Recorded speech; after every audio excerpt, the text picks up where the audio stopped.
इस मूवी के शुरू होते ही हम एक आदमी को देखते हैं जो किसी लैब में सफाई का काम करता था। वो पूरी तरह से अपनी मस्ती में खोकर अपना काम कर रहा था। कुछ देर बाद अपना काम खत्म करने के लिए वो लैब के अंदर जाता है और वहाँ के डॉक्टर से लैब साफ करने की परमिशन लेता है। तब वो डॉक्टर उसे किसी भी चीज को ना छूने को बोलकर बाहर चला जाता है। तब वो आदमी अपना काम शुरू कर ही रहा था कि तभी अंदर उसे एक पेशेंट दिखता है जो किसी अजीब सी बीमारी से जूझ रहा था। तब वो आदमी उस पेशेंट के पास जाता है और उसी वक्त वो पेशेंट कुछ हलचल करता है, इसीलिए वो आदमी हड़बड़ा जाता है और वहाँ की मशीन से टकरा जाता है, जिससे उसमें कुछ खराबी आ जाती है और उस पेशेंट की धड़कन थमने लगती है। इसीलिए वो आदमी उस मशीन को रीसेट करने की कोशिश करता है, लेकिन उसका कुछ फायदा नहीं होता। इसीलिए वो उसे सीपीआर देने की कोशिश करता है, लेकिन उस पेशेंट के मुंह से काफी बदबू आ रही थी। इसलिए वो उसके मुंह में माउथ फ्रेशनर डालकर उसकी चेस्ट दबाने की कोशिश करता है, लेकिन तभी उस पेशेंट की चेस्ट ही फट जाती है और वो आदमी होश में आ जाता है। यहाँ हमें पता चलता है कि वो पेशेंट ज़ॉम्बी था। वो आदमी उस ज़ॉम्बी से बचने की काफी कोशिश करता है और उस डॉक्टर को काफी आवाज लगाता है, लेकिन वो डॉक्टर उसकी आवाज सुन नहीं पाता और वो ज़ॉम्बी उसे पकड़ लेता है। अब कुछ देर बाद वो खुद ज़ॉम्बी बनकर बाहर आता है और उस डॉक्टर को भी काट लेता है। अब अगले सीन में हम देखते हैं रॉजर नाम के एक स्काउट लीडर को, जो अपने 3 स्टूडेंट्स को स्काउट की ट्रेनिंग दे रहा था। उन स्टूडेंट के नाम थे ऑगी, बेन और कार्टर। आज उन सबको कैंपिंग करने जाना था। अब यहाँ ऑगी को स्काउट से कुछ प्रॉब्लम नहीं था, लेकिन बेन और कार्टर स्काउट छोड़ना चाहते थे क्योंकि उन्हें यह सब करना काफी बोरिंग लगता था। लेकिन अगर वो स्काउट छोड़ेंगे तो ऑगी अकेला ही रह जाएगा, इसलिए वो दोनों उसे ये बात बताने का तरीका सोच रहे थे। लेकिन उसी दौरान उनकी कार एक हिरन से जाकर टकरा जाती है, जिससे उनकी कार का टायर पंक्चर हो जाता है। इसलिए बेन वो टायर चेंज करने लगता है। तभी वहाँ कार्टर की बड़ी बहन कैंडल आ जाती है, जो अपने दोस्तों के साथ कहीं जा रही थी। दरअसल कैंडल बेन को भी अपना छोटा भाई समझती थी, लेकिन बेन उसके लिए कोई अलग ही फीलिंग्स रखता था। अब वो लोग उसे इस एक्सीडेंट के बारे में बताते हैं। तब कैंडल बोलती है कि वहाँ तो कोई हिरन नहीं है। तब बेन देखता है कि वहाँ सच में कोई हिरन नहीं था।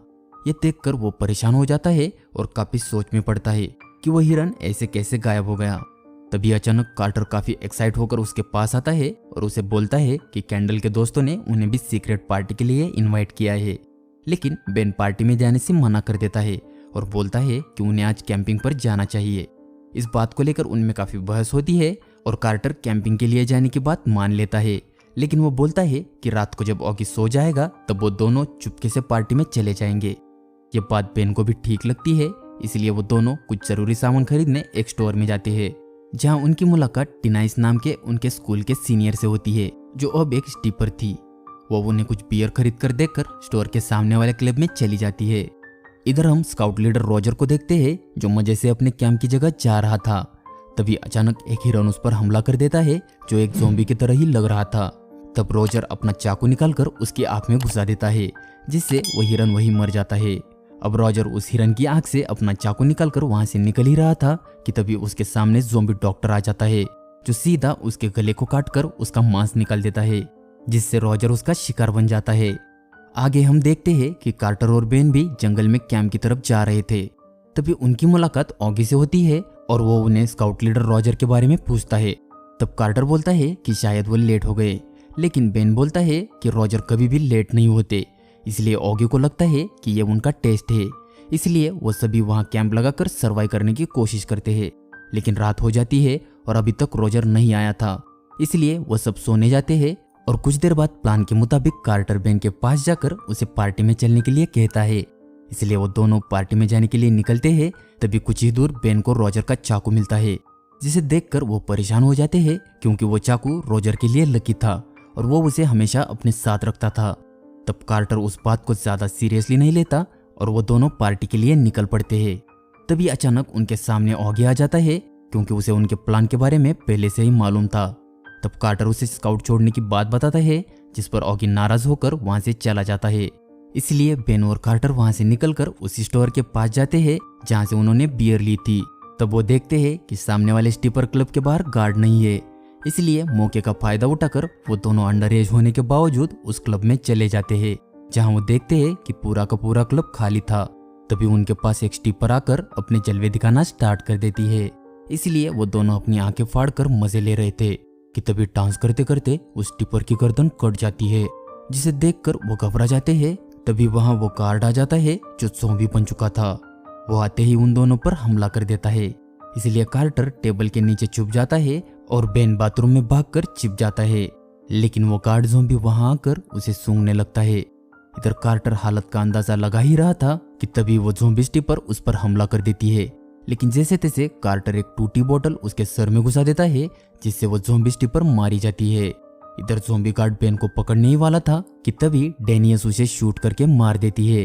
इसके बाद वो तीनों मिलकर क्लब से बाहर आते हैं। तब उन्हें वहां काफी सारे ज़ॉम्बी दिखते हैं जो उन्हीं की तरफ बढ़ रहे थे। इसलिए वो सब भागकर कार में जाकर बैठते हैं और हड़बड़ाहट की वजह से बेन उस कार को रास्ते से ऊपर लाता है, जिससे उनकी कार का टायर निकल जाता है। तब डेनाइस अपनी गन से उन ज़ॉम्बीज को रोकने की कोशिश करती है और कार्टर और बेन जल्दी से कार का टायर बिठाने लगते हैं। और जब टायर लग जाता है तब वो सभी वहां से भाग जाते हैं। इधर ऑगी कार्टर और बेन से नाराज होकर कैप्टन रोजर के घर आता है, जहां वो रोजर को तो ढूंढ लेता है, लेकिन उस डॉक्टर ने किए हमले की वजह से वो भी ज़ॉम्बी बन चुका था। वो ऑगी पर हमला करने की कोशिश करता है, लेकिन ऑगी को समझ नहीं आ रहा था कि रोजर ऐसा क्यों कर रहा है। इसलिए वो बचते बचाते उसे काफी समझाने की कोशिश करता है और आखिर में किसी तरह रोजर को आग लगाकर उससे बचने में कामयाब हो जाता है। लेकिन ज़ॉम्बी रोजर अभी भी जिंदा था, इसलिए वो उसे एक चेयर से बांधकर वहां से निकल जाता है। इधर ये तीनों बचने के लिए पुलिस स्टेशन आ जाते हैं, जहां लगी नोटिस देखकर वो समझ जाते हैं कि पूरा टाउन खाली करवाया जा रहा है। तभी वहां कुछ ज़ॉम्बी बने ऑफिसर उन पर हमला कर देते हैं, लेकिन किसी तरह वो लोग उन्हें भी मार देते हैं और वहां से भागने की कोशिश करते हैं। लेकिन बाहर से भी कुछ ज़ॉम्बी उनकी तरफ बढ़ रहे थे, इसलिए वो सभी फिर से अंदर आकर खुद को एक सेल में बंद कर लेते हैं और यहाँ वो सभी सेफ थे। इसलिए कार्टर वहां ज़ॉम्बीज के साथ सेल्फी लेकर थक जाता है और वहीं सोने की कोशिश करता है। तब डेनाइस और बेन इधर उधर की बातें करने लगते हैं और इसी के साथ बेन एक लड़की से हथियार बना लेता है। तभी अचानक बाहर से उनके कार का रेडियो शुरू हो जाता है, जिसकी आवाज सुनकर वो सारे ज़ॉम्बीज बाहर चले जाते हैं। तब हम देखते हैं कि वो ऑगी था जो रेडियो ऑन करके छिप गया था। अब उन ज़ॉम्बीज को बाहर आया देखकर वो अंदर जाने की कोशिश कर रहा था कि तभी गलती से उससे दूसरी कार का अलार्म ऑन हो जाता है, जिससे सारे ज़ॉम्बीज उसे देख लेते हैं। लेकिन किसी तरह वो अंदर जाता है और अपने हिडन टैलेंट से सेल का गेट खोल देता है। लेकिन तभी एक ज़ॉम्बी वहां आकर उस पर अटैक करने ही वाला था कि तभी बेन खुद के बनाए हथियार से उस ज़ॉम्बी को मार देता है, जिसके बाद वो सभी वहां से भाग जाते हैं और पीछे के दरवाजे से निकलकर एक सुनसान सड़क पर पहुंच जाते हैं, जहां काफी देर चलने के बाद उन्हें एक गाड़ी मिलती है जिसके टेल लैंप ऑन थे, यानी चाबी उसी के अंदर थी। इसलिए वो सब जल्दी से उस गाड़ी की तरफ भागने की कोशिश करते हैं। लेकिन तभी अचानक उस गाड़ी का ड्राइवर उनके सामने आ जाता है, जो ज़ॉम्बी बन चुका था। वो उन पर अटैक करने ही वाला था कि तभी एक आर्मी ऑफिसर वहां आकर उसे शूट कर देता है, जिसके बाद वो सभी उसकी कार में बैठकर टाउन से बाहर जा रहे थे। लेकिन तब बेन को कैंडल का ख्याल आता है और वो बोलता है कि वो तो किसी सीक्रेट पार्टी में है, इसलिए उन्हें उसे बचाना होगा। इसलिए वो आर्मी ऑफिसर कार्टर को मिले एड्रेस पर उन सबको लाता है। लेकिन वहां पहुंचते ही उन्हें पता चलता है कि कार्टर को एक फेक एड्रेस मिला था। इस बात को लेकर उनमें काफी बहस होती है और बातों बातों में बेन और ऑगी के बीच लड़ाई होने लगती है, जिसे देखकर गाड़ी में बैठी डेनाइस उनका बचपना देखकर परेशान हो जाती है कि तभी वो देखती है कि उस आर्मी ऑफिसर के हाथों को ज़ॉम्बी ने काट लिया था। ये देखकर वो हालत का अंदाजा लगा ही रही थी कि तभी वो आर्मी ऑफिसर उस पर हमला करने की कोशिश करता है। लेकिन जैसे तैसे वो कार से उतरकर उसके सर को गाड़ी के दरवाजे से कुचल देती है, जिससे वही उसकी मौत हो जाती है। तभी उस कार में लगे रेडियो से उन्हें पता चलता है कि 2 घंटे में पूरा टाउन ब्लास्ट होने वाला था। इसलिए अब बेन और कार्टर को कैंडल की ज्यादा फिक्र हो रही थी।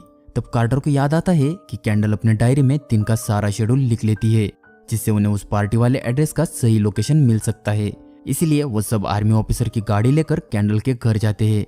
लेकिन वहां पर भी काफी सारे ज़ॉम्बीज थे। वो उनसे बचते बचाते घर के अंदर जाकर कैंडल की डायरी ढूंढना शुरू कर देते हैं। लेकिन तभी पेन को वहां किसी के आने की आहट होती है, इसलिए ऑगी और कार्टर चेक करने जाते हैं, लेकिन उन्हें वहां कोई नहीं मिलता। इसलिए वो लोग वापस जा ही रहे थे कि तभी एक बूढ़ी ज़ॉम्बी कार्टर पर अटैक कर देती है। लेकिन ऑगी उसे एक डंडे से मारकर उसकी बत्ती सी गिरा देता है। लेकिन तब तक उनकी आवाज सभी ज़ॉम्बी सुन लेते हैं। तभी खिड़की से कूदकर एक ज़ॉम्बी उन पर अटैक कर देता है, लेकिन किसी तरह वो दोनों उसे भी मार देते हैं। तब डेनाइस वहां आकर उन्हें ऊपर ले जाती है और दरवाजा लॉक कर देती है। लेकिन उन ज़ॉम्बीज की तादाद काफी ज्यादा थी। इसके बाद वहां से वो लोग उनके पड़ोसी के घर में चले जाते हैं, जहां वो कार ढूंढने की कोशिश करते हैं। तभी एक बिल्ली ऑगी के पीठ पर चढ़ जाती है, जो खुद भी ज़ॉम्बी बन गई थी। तब किसी तरह वो लोग उस बिल्ली से तो छुटकारा पा लेते हैं, लेकिन उस घर में कई बिल्लियां थी जो अब ज़ॉम्बीज बन चुकी थी। उन्हें देखकर वो लोग गैरेज में भागते हैं और वहां की कार लेकर किसी तरह बाहर आ जाते हैं। लेकिन तभी उनके सामने ज़ॉम्बी रोजर आ जाता है, लेकिन वो लोग उसे भी उड़ाकर भाग जाते हैं। अब आगे डिनाइस बोलती है कि उन्हें बाहर से मदद लानी होगी, इसीलिए वो वहां पड़ी एक बाइक लेकर मदद लाने चली जाती है। तब बेन उन लोगों को एक बढ़िया सी स्पीच देता है और वो तीनों मिलकर डिसाइड करते हैं कि वो कैसे भी करके उन ज़ॉम्बीज से लड़ेंगे और पार्टी कर रहे सभी लोगों को बचा लेंगे। इसलिए वो लोग वहां से निकलकर एक स्टोर में जाते हैं और वहां की कई चीजों से अलग अलग हथियार बनाते हैं। इधर पार्टी में सभी लोग अपने मस्ती में मगन थे, उन्हें जरा भी भनक नहीं थी कि बाहर क्या हो रहा है। तब कैंडल की दोस्त वहां मजे करने की तैयारी में ही थी कि तभी वहां एक ज़ॉम्बी आकर उन्हें काट लेता है, जिससे वो दोनों भी इन्फेक्टेड हो जाते हैं। तब ज़ॉम्बी बनी कैंडल की दोस्त पार्टी में जाकर दूसरे लोगों को भी काटना शुरू कर देती है। इसलिए कैंडल काफी ज्यादा घबराकर वहां से भागने लगती है, लेकिन उसके दरवाजा खोलते ही काफी सारे ज़ॉम्बीज अंदर आ जाते हैं और सभी लोगों को काटना शुरू कर देते हैं। तब कैंडल जान बचाने की काफी कोशिश करती है, लेकिन वो उन ज़ॉम्बीज के बीच फंस गई थी।